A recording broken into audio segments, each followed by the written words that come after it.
Walaupun dia sudah pikun, ya kan? Omonglah, ciumlah, peluklah.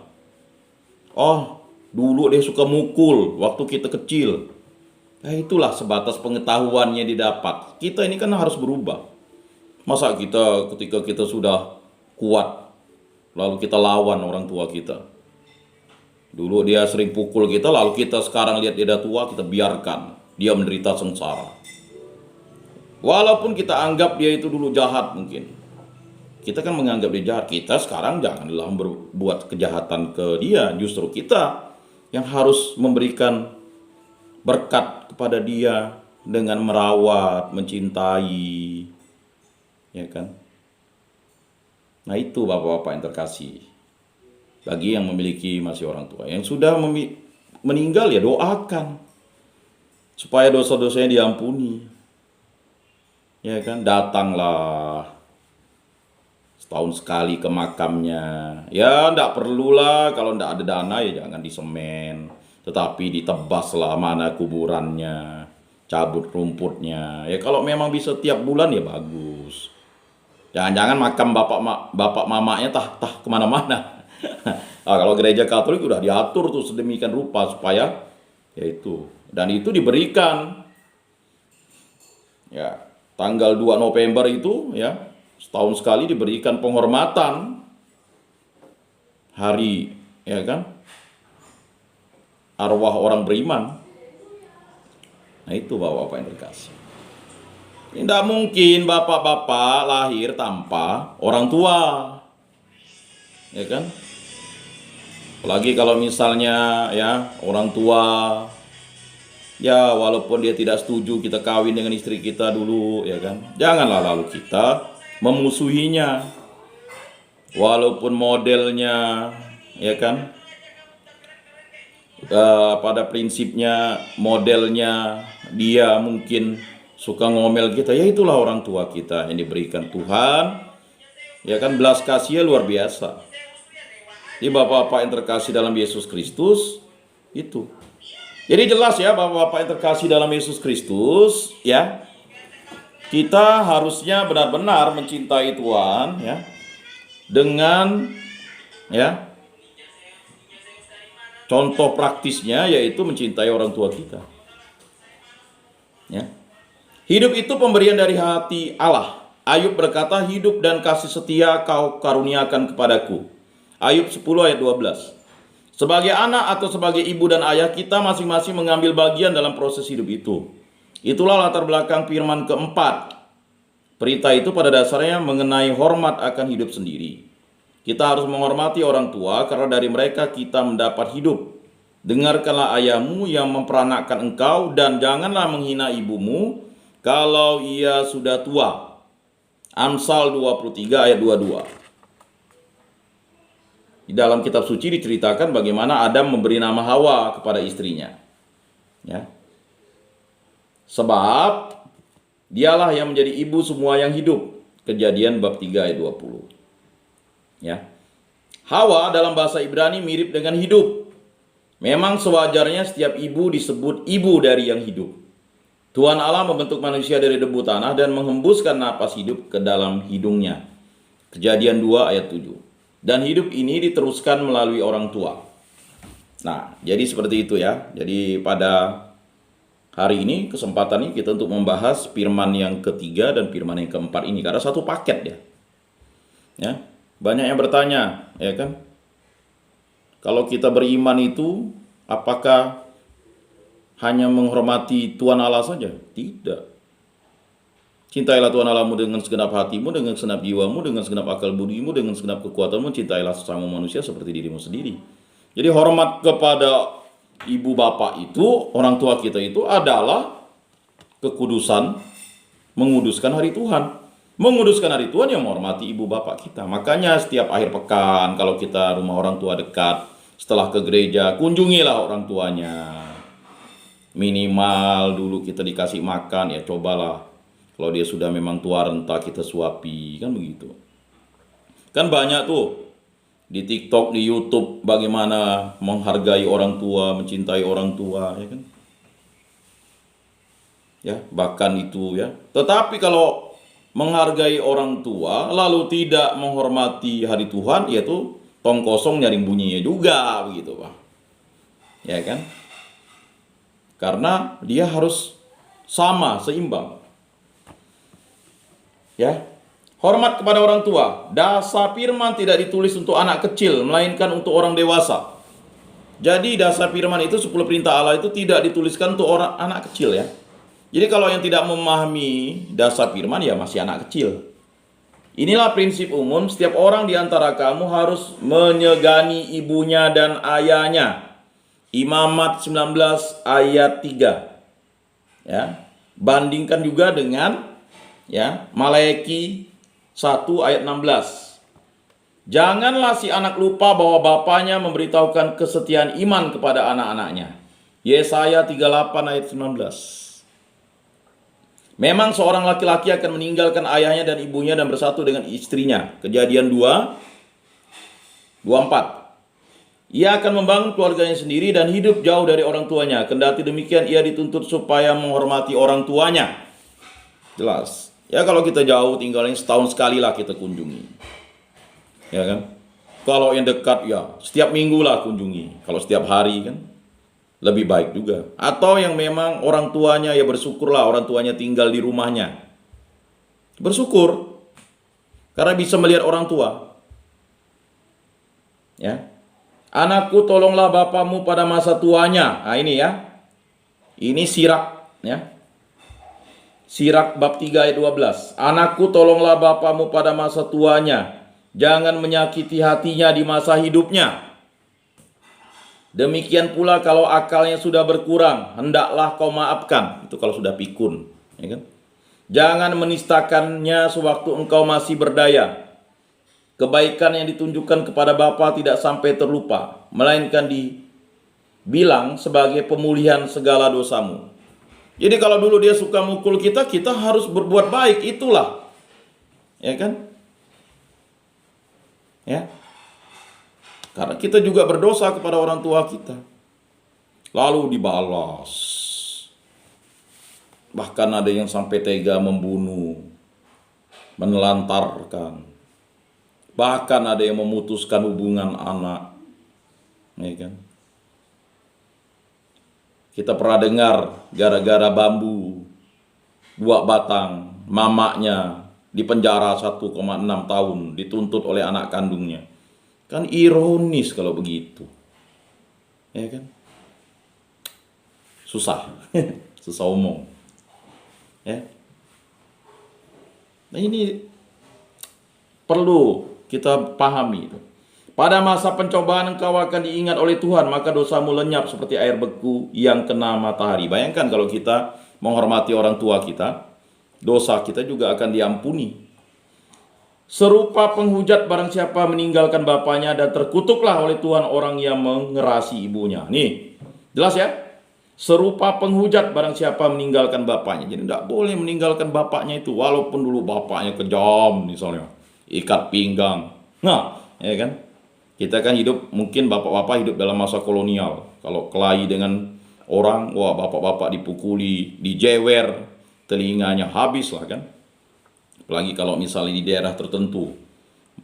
Ya kan, mangkong anaknya pakai apa? Rotan. Ya kan? Pokok belum nangis anaknya belum puas dia.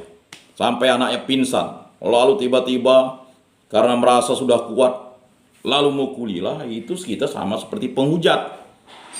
Dan ini jelas ya, dan terkutuklah oleh Tuhan orang yang mengerasi ibunya. Tidak boleh.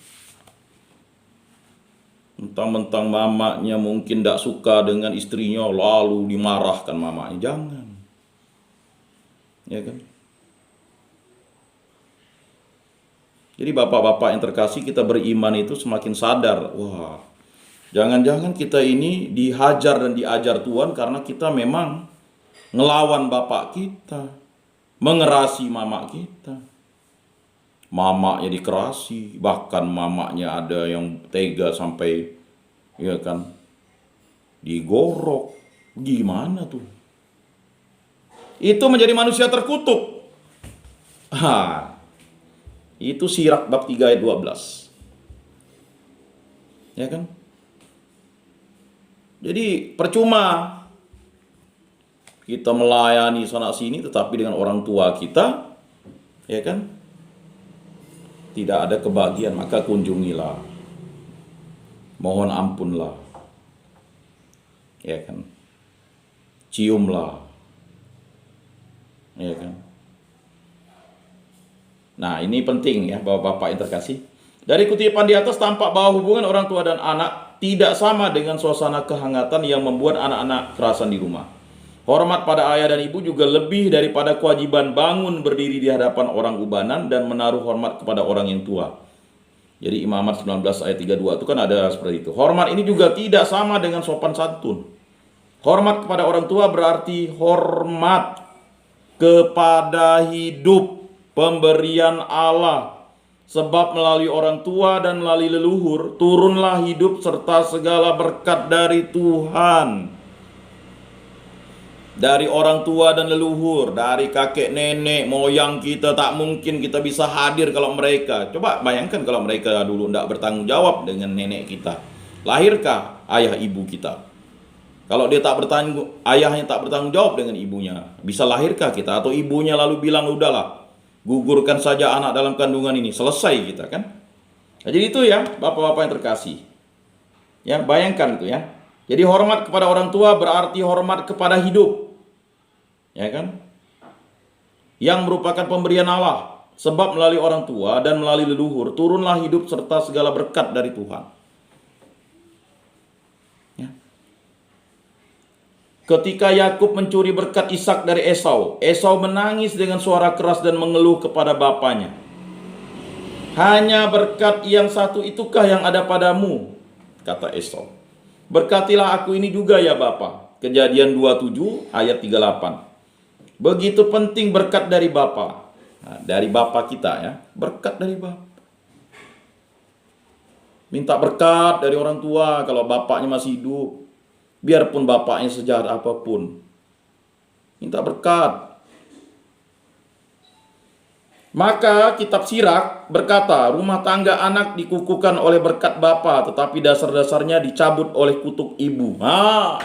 Itu. Jadi rumah tangga anak dikukuhkan oleh berkat bapa, tetapi dasar-dasarnya dicabut oleh kutuk ibu. Jadi seimbang. Tak boleh membenci ibu bapaknya itu. Sirak bab 3 ayat 9 ya. Yesus dalam ajarannya sangat menekankan perintah Tuhan ini. Markus bab 7 ayat 10, bab 10 ayat 19 dan seterusnya ya. Dalam Efesius 6 ayat 1 dikatakan, hai anak-anak, taatilah orang tuamu di dalam Tuhan, karena haruslah demikian. Ya kan? Bandingkan juga dengan Kolose bab 3 ayat 20. Yang digunakan adalah kata taatilah. Kata itu ya, kata tunduk ya. Jadi yang digunakan adalah kata taatilah. Kata itu juga dipakai untuk para hamba. Bahkan untuk istri pun dipakai kata tunduk. Efesus 6 ayat 22. Walaupun dalam ayat 21 dikatakan rendahkanlah dirimu seorang kepada yang lain. Maksudnya supaya semua berusaha hidup bersatu secara harmonis dalam Tuhan. Dengan demikian hormat kepada orang tua sebenarnya mendapat arti yang lain dibandingkan dengan yang terdapat pada dasar firman. Arti perintah hormat kepada orang tua itu akan menjadi lebih jelas bila kita memperhatikan situasi sosial budaya yang melatar belakanginya. Sebagaimana diceritakan dalam kitab Keluaran dan Ulangan. Israel adalah bangsa yang masih mengembara mencari ladang bagi ternaknya atau yang baru menetap di tanah Kanaan. Di situ bapa keluarga adalah raja yang harus membela hak keluarganya terhadap segala macam lawan dan musuh. Jadi keluarga Israel tradisional bersifat patriarkal ya.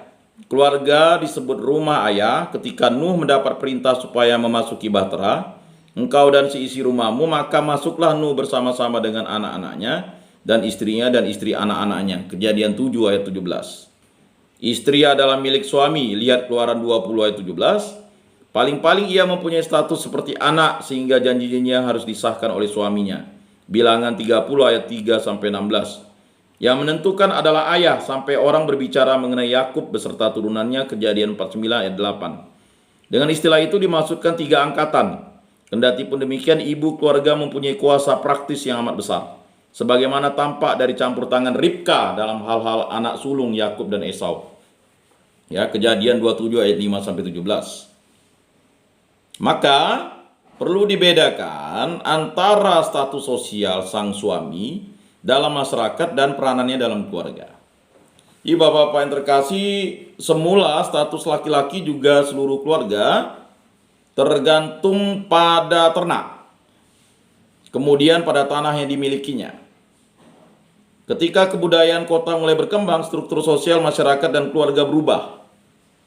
Keluarga menjadi semakin kecil dan arti individu semakin besar. Surat Efesus ditujukan kepada orang-orang dari dunia Helenis yang hidup di kota besar yang sudah amat berkembang. Jadi situasi kebudayaannya lain dibandingkan dengan situasi orang Israel dulu. Oleh karenanya itu, lain juga pula hubungan antara anggota keluarga di dalamnya. Bapak-bapak yang terkasih, baik peraturan yang berlaku bagi orang Israel zaman dahulu maupun kebiasaan umat Efesus dari zaman gereja perdana tidak begitu saja dapat dijadikan patokan bagi hubungan dalam keluarga sekarang. Khususnya dalam hal ketaatan dan pendidikan terjadi perkembangan dan perubahan yang besar dalam peredaran zaman. Kebudayaan dan tradisi Indonesia ingin membangun dan melestarikan harmoni dan oleh sebab itu sangat menekankan kerukunan keluarga. Demi kepentingan keluarga diminta banyak pengorbanan dari orang tua untuk anak-anak, dari anak-anak untuk menghormati orang tua, dari kakak untuk membantu adik, dan dari adik-adik untuk menaati kakak-kakak. Bagaimanapun juga belum tentu bahwa dalam semuanya itu dibangun keluarga sebagai kesatuan kasih. Jadi bapak-bapak yang terkasih, keluarga tidak lagi dibina dalam kesatuan hierarkis yang hanya menekankan ketaatan saja. Keluarga adalah kesatuan hidup. Karena hidup tidak dengan sendirinya menciptakan kesatuan itu. Maka semua ikut bertanggung jawab agar anak-anak memulai perjalanan hidup mereka dalam perhatian dan kasih yang membuat mereka menjadi yakin akan kasih Allah yang menginginkan hidup. Semua bertanggung jawab pula agar pada usia lanjut orang tua yang telah banyak berjerih payah merasakan hormat dari mereka yang muda, dan dengan demikian mereka menjadi yakin akan kemuliaan Allah yang akan menjadi penyempurnaan hidup kita yang panah. Keluarga adalah ruang tempat hidup disayangi dan kita belajar menyayangi satu sama lain. Maka di dalam keluarga ketaatan saja tidak cukup, semua anggota keluarga harus belajar berkurban satu bagi yang lain dan saling mengasihi. Jadi bapak-bapak yang terkasih dalam Yesus Kristus, selanjutnya mungkin perlu disadari tugas, hak, dan kewajiban keluarga. Dalam pikiran dan bahasa kita, keluarga mempunyai banyak arti. Tentu saja ibu dan ayah dan saudara-saudara sekandung, termasuk keluarga dengan mereka kita hidup bersama-sama sehari-hari. Keluarga juga bisa menjadi besar karena hadirnya sanak saudara lain. Namun rasa sebagai saudara tidak mungkin kita batasi pada mereka saja. Di hari-hari bahagia dan di hari-hari kesedihan, banyak saudara ikut gembira dan ikut berduka cita. Sebagaimana keluarga besar memberikan dukungan, demikian orang merasa wajib membantu mereka, biarpun mereka hanyalah saudara yang jauh. Bahkan bersama dengan orang yang sama sekali tidak dikenal, kita mencari penyelesaian secara kekeluargaan pada saat kita mengalami kecelakaan dan bersama-sama ditimpa musibah. Bapak-bapak yang terkasih, sekarang bapak-bapak berada dalam keluarga besar di rumah retret ini atau di rutan nih kan. Jadi jadikanlah semua keluarga bapak-bapak. Karena yang bisa menolong bapak-bapak, membantu bapak-bapak sekarang keluarga-keluarga baik di dalam sel-sel bapak. Nah, keluarga besar yang ada di dalam gereja Rutan Ukumene ini, tetangga-tetangga sebelah sel-sel bapak-bapak yang terkasih, para petugas dan sebagainya. Keluarga besar memberikan rasa aman karena di sana orang dapat memperoleh ruang gerak dan status sosial. Keluarga inti menjamin kepastian hidup karena di sana tugas hidup sehari-hari yang makin rumit itu dapat diselesaikan. Kedua bentuk keluarga itu berkaitan satu sama lain. Namun kini hubungan antara keluarga besar dan keluarga inti cenderung menjadi sulit, khususnya bila hubungan itu meminta terlalu banyak kurban. Rumah tangga, keluarga kecil makin dibebani tugas-tugas yang baru, terutama tugas mendidik anak-anak. Ini makin mendesaklah bahwa ayah dan ibu menjalankan tugas hak dan kewajiban mereka dengan mendidik anak-anak, dan semua orang lain harus menghormati hak dan kewajiban itu. Di lingkungan hidup modern lebih kentara lagi betapa anak-anak dipercayakan pada tanggung jawab orang tua. Untuk itu anak-anak harus menghormati orang tua. Ayah dan ibu harus mencintai anak-anak mereka dengan kasih tanpa pamrih. Jadi Bapak-Bapak yang terkasih, pada tahun ini Paus Fransiskus ya, atau memang sebenarnya sudah, ini adalah perayaan yang 3 tahun sekali seharusnya dirayakan, itu adalah Tahun Keluarga Internasional, dan puncaknya pada bulan Juni tanggal 22 sampai 26 Juni nantinya ya. Itu kita harus memberikan perhatian khusus bagi orang tua kita, bagi istri kita, bagi anak-anak kita. Ya, jadi bagi yang mungkin sudah tidak bercakap-cakap lagi dengan orang tuanya, ya usahakanlah komunikasi dengan orang tuanya. Yang sudah tidak lagi bercakap-cakap dengan istrinya, teruslah mengusahakan untuk rekonsiliasi, berdamai. Yang tidak lagi berkomunikasi dengan anak-anaknya, mungkin karena anak-anaknya malu, usahakan terus, ya kan? Jadi jangan pernah menyerah, ya. Karena apa yang kita lalui ini adalah bagian bagaimana kita menyadari bahwa hidup kita ini adalah hidup yang harus mencintai, ya, keluarga kita, sesama kita, ya kan? Kalau kita ingin mencintai Tuhan. Jadi doa Bapa kami itu kan jelas, ya kan? Ampunilah dosa-dosa kami seperti kami pun mengampuni, ya kan, dosa-dosa orang lain atau kesalahan orang lain. Jadi jelas ya, di lingkungan hidup modern lebih kentara lagi betapa anak-anak dipercayakan pada tanggung jawab orang tua. Untuk itu anak-anak harus menghormati orang tua. Ayah dan ibu harus mencintai anak-anak mereka dengan kasih tanpa pamrih. Jadi bapak-bapak harus mencintai anak-anak, ya kan, kasih tanpa pamrih selama-lamanya. Dalam lingkungan kebudayaan tradisional, hidup sosial para petani di desa maupun hidup priayi di kota langsung melibatkan anak-anak. Sehingga dengan sendirinya anak-anak dapat belajar hidup. Tetapi dalam masyarakat modern, terutama di sekolah, anak-anak diberi waktu dan sarana khusus untuk belajar. Ya, jadi, nah ya bapak-bapak yang terkasih, belum tentu orang yang berpendidikan itu ya bisa menghargai orang tua. Tetapi kalau orang yang sudah sekolah lalu tidak menghargai orang tua, itu aneh. Tidak masuk ajar namanya tuh. Anak-anak harus mempersiapkan diri bagi tuntutan-tuntutan baru di dunia kerja, menjadi lincah dalam pergaulan dan komunikasi modern, dan berarti bertanggung jawab dalam politik. Di sekolah dan dalam organisasi-organisasi melalui bacaan dan televisi, anak-anak dibina serta memperoleh pengetahuan dan keterampilan. Oleh sebab itu adalah tugas orang tua memperhatikan agar melalui semua acara pendidikan itu, anak-anak berkembang menjadi manusia cerdas dan penuh inisiatif guna membangun hidupnya sendiri di dunia modern. Sementara pengaruh sosial dan aturan negara makin menentukan pendidikan, makin perulah menegaskan hak orang tua sebagai pendidik perdana dan utama. Jadi yang sangat repot waktu bapak-bapak berada di rumah retret ini adalah istri-istrinya kan. Apalagi yang anaknya masih online waktu pandemi kan. Kalau yang normal, yang bapak ibunya ada di rumah enak. Yang seperti bapak ini kan kasihan istrinya, ya kan, harus membimbing anaknya sekolah di online waktu itu ya. Nah, sekarang puji Tuhan sudah mulai berangsur pulih normal ya. Nah, mereka berhak memilih sekolah yang sesuai bagi anak-anak mereka dan berhak mengarahkan pergaulan anak-anak dalam organisasi yang dapat membantu perkembangan si anak. Sebab hanya perhatian orang tua dapat menjamin bahwa pendidikan yang diberikan baik di sekolah maupun di tempat lain tidak dipakai untuk mencetak anak-anak mereka menjadi siap pakai demi kepentingan ekonomi atau politik. Ya. Jadi adalah tanggung jawab utama orang tua bahwa anak-anak mereka dapat membangun keyakinan, nilai dan meneguhkan tekad moral serta memperoleh segala yang dapat membuat hidup menjadi bermakna dan bahagia. Jadi bapak-bapak yang terkasih, sudah sepantas dan selayaknya bapak-bapak menasihati anak bapak-bapak, ya kan. Walaupun nanti ada pertentangan, ya bapak-bapaknya model seperti itu kata anaknya, tapi kita harus memberikan nasihat yang baik walaupun kita dianggap jahat oleh anak. Khususnya pendidikan religius hendaknya dapat berlangsung terutama di dalam keluarga.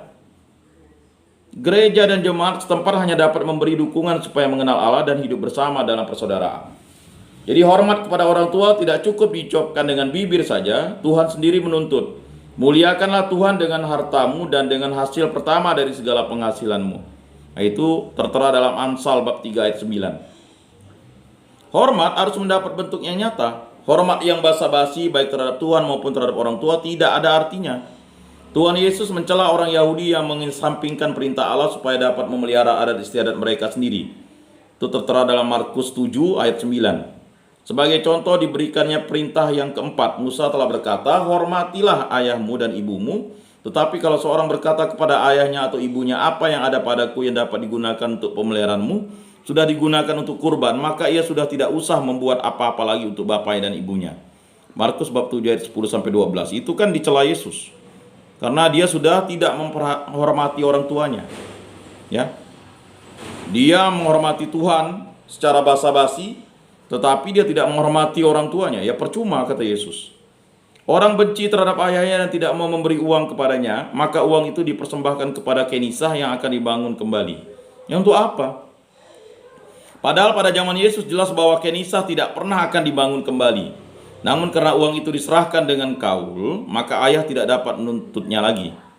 Hal itu dicela oleh Yesus sebab perintah Allah supaya menghormati orang tua mendahului segala macam kebaktian, khususnya kalau orang tua sudah lanjut usia dan membutuhkan bantuan. Nah, maka bapak-bapak yang terkasih dalam Yesus Kristus, sudah sepantas dan selayaknya ketika misalnya hari Minggu orang tua lanjut usia tak dapat ke gereja, harus ditemani. Ya memang harus ditemani. Nah, di lingkungan kami itu sedapat-dapatnya saya mengantar komuni bukan hanya untuk lansia tetapi untuk anak-anak yang menemani lansia itu. Itu memang adalah kebaktian yang utama. Ya. Datang ke gereja supaya dilihat alim tetapi orang tuanya tidak ditemani di rumah, ya percuma kan. Kalau dia pikun lalu tiba-tiba dia menghidupkan api itu bisa menjalar, membakar rumah, ya kasihan kan. Jadi hormat kepada orang tua tidak berarti sopan santun atau rukun saja ya.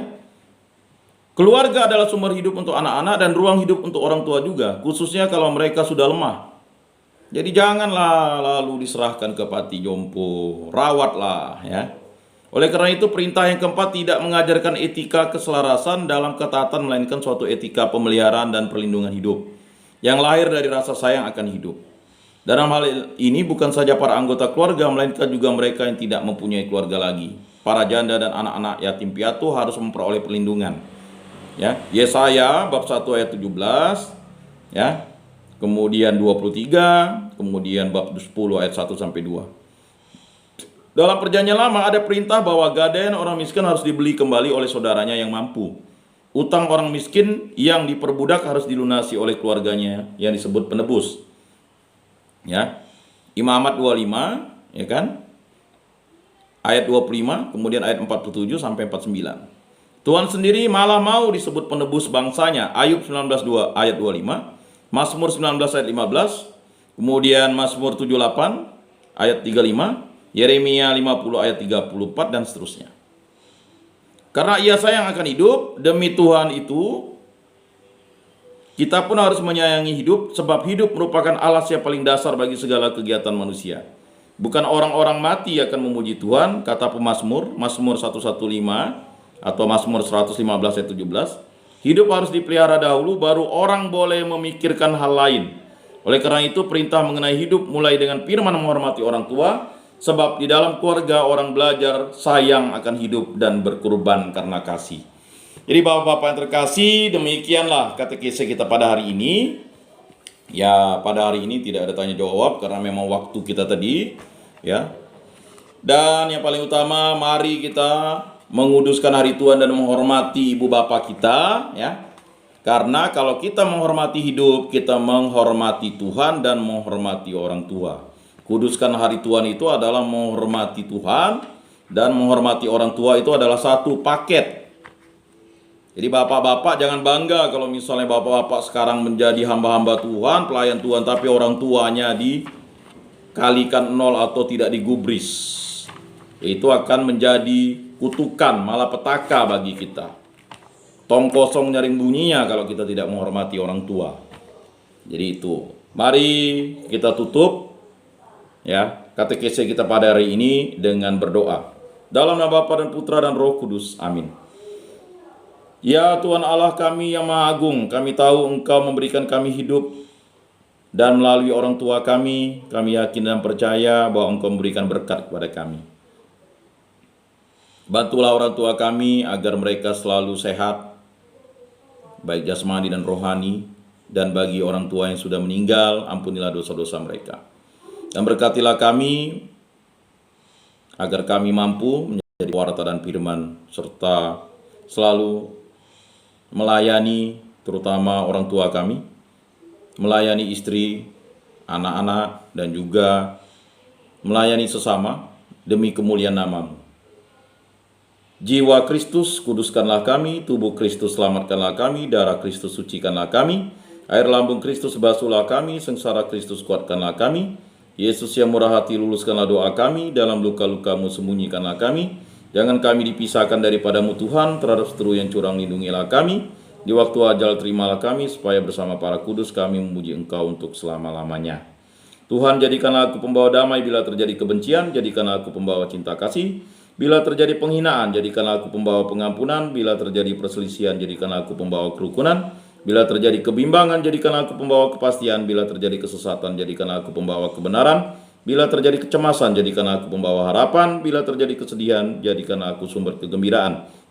Bila terjadi kegelapan, jadikanlah aku pembawa terang. Tuhan, semoga aku lebih ingin menghibur daripada dihibur, memahami daripada dipahami, mencintai daripada dicintai. Sebab dengan memberi kami menerima, dengan mengampuni kami diampuni, dengan mati suci kami bangkit lagi untuk hidup selama-lamanya. Amin. Dalam nama Bapa dan Putra dan Roh Kudus. Amin. Salam kasih, damai dan sejahtera. Tuhan memberkati, menyertai dan melindungi. Salam.